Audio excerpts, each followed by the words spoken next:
चलिए बच्चों, good morning. निकालिए क्लास 9 साहित्य सागर।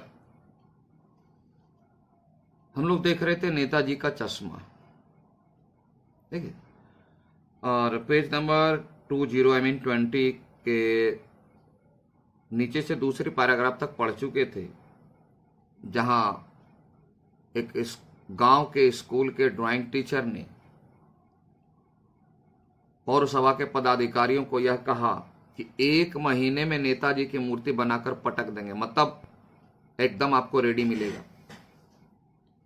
और आप कल्पना कर सकते हैं कि इतने बड़े हमारे महान नेता,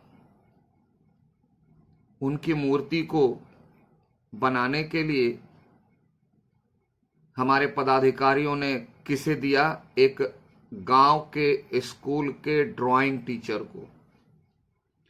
हम कह सकते हैं कि एक अक्षम, अकुशल व्यक्ति को उसका काम सौंप दिया।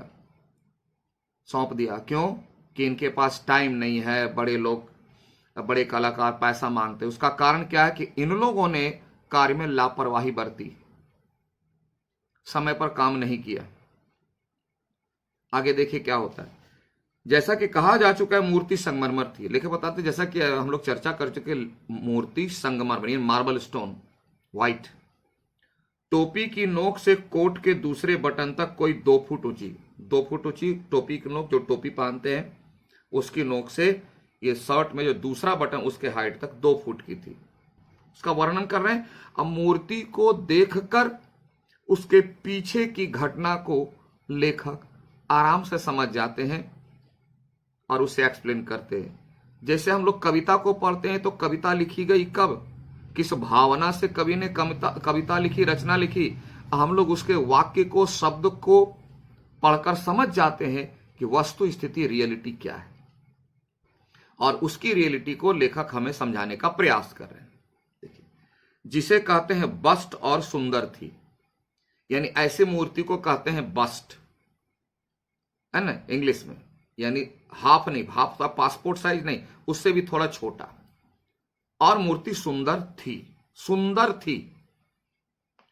नेताजी सुंदर लग रहे थे, यानी हैंडसम लग रहे थे, स्मार्ट लग रहे थे। क्या नेताजी का व्यक्तित्व ऐसा था? क्या उनको कोई फिल्म में हीरो में काम करना था? उनका चेहरा, उनका व्यक्तित्व तो एक वीर की तरह था, ओजस्वी, जोश से भरा हुआ। लेकिन मूर्ति कैसे बनी? हीरो हीरोइन की तरह, सो कोमल, सुंदर, स्ट्रांगनेस, वीर वीरांगना की तरह, जोश, ओजस्विता नहीं झलक रही थी। कुछ मासूम और कमसिन, यानी कोमल लड़कियों की तरह। मासूम, जो बिल्कुल अबोध हो, जिसको बाहरी चेहरे को देख के लगता है कि यह बाहरी ज्ञान व्यवहार से अनभिज्ञ है, मासूम है, सीधा साधा, सरल और कमसिन, बहुत कोमलांगी, माने बॉडी स्ट्रक्चर से बहुत कोमल, जैसे छुए तो लगता है गुलाब के पंखुड़ी गिर जाएगी। क्या सुभाष चंद्र बोस जी का व्यक्तित्व तो ऐसा था? आश्चर्य होता है ना। तो कलाकार जिसके बारे में जैसा सोचता है, उसी सोच को मूर्ति में बनाता है या अपनी कलाकारिता में दिखाता है। इससे पता चलता है कि कलाकार नेताजी के बारे में क्या सोच रखता है, उनका इमेज उनके मन में क्या है। फौजी वर्दी में थे, इतना सा था। मूर्ति को देखते ही दिल्ली चलो और तुम मुझे खून दो वगैरह नारा, स्लोगन उनका याद आता।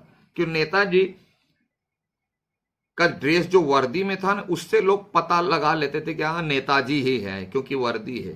क्योंकि वर्दी में और किसी नेता की छवि नहीं मिलती है बोस के अलावा, नेताजी के अलावा। और उससे याद आ जाती, वो नेताजी, हाँ दिल्ली चलो का नारा उन्होंने दिया था, तुम मुझे खून दो मैं तुम्हें आजादी दूंगा, इस तरह का नारा उन्होंने दिया था, ये याद आ जाती। चलो इतना ही सही। इस दृष्टि से, यानी सिर्फ इसी एंगल से कि उनका यूनिफॉर्म था फौजी का, और उससे ये दो बातें मैंने पहचान में आ जाती थी कि नेताजी हैं, सिर्फ यूनिफॉर्म से।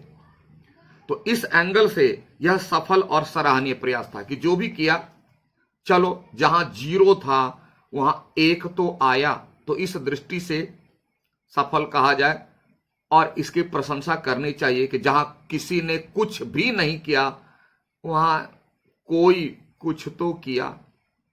बस केवल एक चीज की कसर थी जो देखते ही खटकती थी, मतलब बुरा लगता था, अच्छा नहीं लगता था। खटकना, बुरा लगना, कष्ट देना। क्या? कि नेताजी की आंखों पर चश्मा नहीं था। मुझे आप ऐसे देख तो आप देखो, अच्छा नहीं लगता। तो नेताजी के चेहरे पर चश्मा को देखने की जो आदत है, उनसे जो उनका व्यक्तित्व में कुछ प्रभाव पड़ता है, वही नहीं है। तो लगता है कि जैसे उन्हें देखने में तकलीफ हो रही, क्योंकि चश्मा पहनने की आदत है। हम लोग उनको चश्मा पहनते ही देखे हैं, कमी है। यानी चश्मा तो था, देखना, यानी चश्मा तो था लेकिन संगमरमर का नहीं था। मैचिंग, मूर्ति संगमरमर की थी लेकिन चश्मा संगमरमर का नहीं था। अब नहीं रहने के पीछे कौन कौन से कारण हो सकते हैं, उसके बारे में लेखक चर्चा कर रहे हैं कि एक सामान्य और सचमुच के चश्मे का चौड़ा काला फ्रेम मूर्ति को पहना दिया गया था। यानी सामान्य, यानी साधारण दाम का, कम कीमत का, कोई बहुत कीमती नहीं, साधारण कम कीमत वाला चश्मा, और चौड़ा यानी स्क्वायर, जिसमें स्क्वायर ग्लास फिट हो सके, उस तरह का, लेकिन चश्मा रियल था, लगा हुआ था। हालदार साहब जब पहली बार इस कस्बे से गुजरे, कस्बा का बता दे, गांव से गुजरे और चौराहे पर पान खाने रुके, तभी उन्होंने इसे लक्षित किया था, तभी वो नोटिस किए थे, तभी उनको ध्यान में आया कि अरे मूर्ति तो संगमरमर की है, चश्मा ओरिजिनल है। आखिर इसके पीछे रहस्य क्या है? और उनके चेहरे पर एक कौतुक भरी मुस्कान फैल गई, मैंने जानने की इच्छा कि आखिर मूर्ति संगमरमर की और उन पर आंखों का साधारण चश्मा, और लेकिन ओरिजिनल चश्मा, आखिर इसके पीछे बात क्या है? और जानने की इच्छा से चेहरे पर मुस्कान फैल गई, इसको बोले कौतुक भरी मुस्कान। वाह भाई, यह आइडिया भी ठीक है, यानी ठीक है, चलेगा। मूर्ति संगमरमर की, चश्मा ओरिजिनल, चश्मा को भी संगमरमर का होना चाहिए था।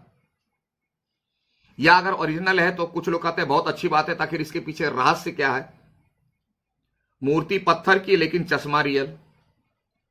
यह साइंटिफिक वे है रिसर्च करने का, है तो क्यों है, नहीं है तो क्यों है।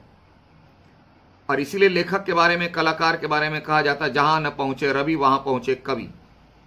यानी जो साहित्यकार होते हैं, उनकी दृष्टि जो सामान्य व्यक्ति नहीं सोच सकता है, वह वो भांप लेते हैं, देख लेते हैं। जीप कस्बा छोड़कर आगे बढ़ गई। बोले जीप आगे चली क्योंकि आगे गांव में काम करना था, वो आगे बढ़े। तब भी हालदार साहब इस मूर्ति के बारे में ही सोचते रहे, उनके दिमाग में ये मूर्ति के बारे में चलती रही कि मूर्ति संगमरमर की, चश्मा ओरिजिनल। आखिर बात क्या? बोला अच्छा फिर कहीं मौका लगेगा तो पूछ लेंगे किसी से। और अंत में इस निष्कर्ष पर पहुंचे, सोचने लगे, और सोचते सोचते दिमाग में कंक्लूजन आ गया। क्या आया सुनिए, कि कुल मिलाकर कस्बे के नागरिकों का यह प्रयास सराहनीय कहा जाना चाहिए। बोले चलो, जहां कुछ भी नहीं था, किसी देशभक्त के बारे में कुछ भी नहीं था, 0, वहां अगर एक नेताजी की मूर्ति भी है, चाहे जैसी भी है, तो चलो यह ठीक ही कहा जाएगा, है ना से कुछ तो भला। महत्व मूर्ति के रंग रूप या कद का नहीं, ध्यान देना, फिर बाद में कंफ्यूज कर जाओ, बोलोगे सर जब महत्व ऐसा नहीं तो फिर इसके बारे में लेखक चिंतित क्यों नहीं। लेकिन से कौन सी बात जुड़ी हुई है सुनिए। इसका महत्व नहीं है कि वह मूर्ति कैसी है, सुभाष चंद्र बोस के जरा तरह लगती है कि नहीं है, सुंदर बना है कि नहीं।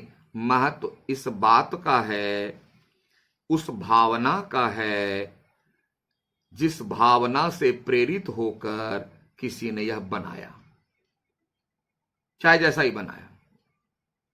वह भावना कौन सी है? देश प्रेम, देशभक्ति से मोटिवेट होकर के बनाया तो वैल्यू उसका है। वरना तो देशभक्ति भी आजकल मजाक की चीज होती जा रही है। वरना और भी ना, देशभक्ति तो आजकल मजाक, कुछ भी देश के लिए कुछ करो ना, लोग मजाक उड़ाएंगे। चला एक देशभक्त भगत सिंह चला, आजाद चला। वही दूसरे के मारपीट करो, निंदा शिकायत करो तो चाय पानी नाश्ता कार करके बैठ करके 11-12 बजे रात तक गप लड़ाएंगे, बोलेंगे बहुत अच्छी चीज है, क्यों डिस्टर्ब कर दिया। ये हमारी मेंटेलिटी है, मानसिकता है, जिसके कारण हम हैं उसी के बारे में नहीं सोचते। ये बड़े दुर्भाग्य की बात है। लेखक को इसी बात का कष्ट है, अफसोस है, और इसीलिए यह रचना उनकी कलम से निकल गई। दूसरी बार जब हालदार साहब उधर से गुजरे तो उन्हें मूर्ति में कुछ अंतर दिखाई दिया। वहां तक तो था, मन में निष्कर्ष सोच लिया ठीक है। लेकिन जब दूसरी बार फिर, क्योंकि ड्यूटी थी, तो ध्यान से देखा तो पाया कि चश्मा दूसरा है। बोला अरे कल तो चौड़े फ्रेम काला वाला, दूसरा चश्मा आज लगा हुआ है। पहले मोटे फ्रेम वाला चौकोर चश्मा था, अब तार के फ्रेम वाला यानी पतला वाला रिंग गोल चश्मा है। ये क्या तमाशा है भाई। हालदार साहब का कौतुक और बढ़ा, कौतुक मतलब जानने की इच्छा और बढ़ी। वाह भाई, क्या आइडिया है। मूर्ति कपड़े बदल नहीं सकती, यानी मूर्ति पर क्योंकि संगमरमर का बना दिया, कौन कपड़े बदलने का झंझट ले, लेकिन चश्मा बदला जा रहा है। इसके पीछे कुछ तो कारण होगा। जानने की इच्छा तेज हो गई, प्रबल हो गई। तीसरी बार फिर नया चश्मा था, फिर तीसरे बार गया तो देखा फिर तीसरा चश्मा था। अब और इच्छा बढ़ गई कि आखिर इसके पीछे बात क्या है। फिर कभी कभी बिजी हो जाते थे, माइंड से बात उतर जाती थी, ख्याल उतर जाता था, लेकिन जब जब याद आती तो बड़ा आश्चर्य होता। हालदार साहब को आदत पड़ गई। इससे हुआ कि जब भी हालदार साहब गुजरते तो जरा एक बार मूर्ति की ओर देख लेते कि फिर आज कोई चश्मा बदला हुआ तो नहीं है। हर बार कस्बे से गुजरते समय चौराहे पर रुकना उनकी आदत हो गई थी। पान खाना और मूर्ति को ध्यान से देखना कि कहीं फिर क्या क्या परिवर्तन हुआ। एक बार जब कौतूहल दुर्दमनीय हो उठा, दुर्दमनीय मतलब ऐसी इच्छा जिसे दबाना रोकना मुश्किल हो। ये बार बार जो चश्मा बदलता था तो लेखक को बड़ा आश्चर्य, आखिर बात क्या है। एक बार दो बार हो सकता है किसी कारण से, ये बार बार 2 दिन 3 दिन पर, कभी 2 दिन पर, कभी 3 दिन पर, कभी 1 दिन पर, ये लेकिन बदलता रहता है। बड़ी जानने की इच्छा हुई। तो जहां पान खाते थे, बोले ये तो चौराहे पर पान की दुकान है, इनको कुछ ना कुछ पता होगा ही, देखते हैं। तो पान वाले से ही पूछ लिया, बोला क्यों भाई क्या बात है, यह तुम्हारे नेताजी का चश्मा हर बार बदल कैसे जाता। बोले चश्मा बदल कैसे जाता है, कभी 1 दिन में, कभी 2 दिन में, हम इस पर ध्यान देते हैं, क्या बात है। तो पान वाले के खुद के मुंह में पान ठूसा हुआ था, पान की दुकान थी, मुंह में पान लिया हुआ था। हाँ सब बोलिए क्या बात है, ठूसा हुआ था तो बात नहीं कर सकेगा। तो क्या किया, वह एक काला मोटा और खुश मिजाज आदमी था। काला ऐसा रंग काला था, मोटा था, तोंद वाला। तो वह क्या किया, हालदार साहब का प्रश्न सुनकर वह आंखों ही आंखों में हंसा।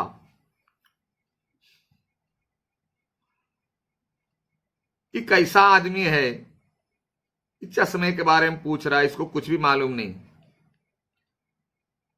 उनकी तोंद थिरकी, मतलब ऐसे घुमाओ पान की पिरकी पीक फेंकने के लिए। पीछे घूमकर उसने दुकान के नीचे पान थूका, पान की पीक, और अपनी लाल काली बतीसी दिखाकर बोला हे कैप्टन चश्मे वाला करता है। दांत दिखाई दी, तो जो हमेशा पान खाते रहता उसके दांत काली और लाल के मिक्स कलर का हो जाता सभी दांत। तो हंसने में दिखाई दे दिया। वही बोला बत्तीसी मतलब दांत 32 होते हैं बड़ों के, इसीलिए काउंट करो, तुम लोग का भी नहीं हुआ होगा।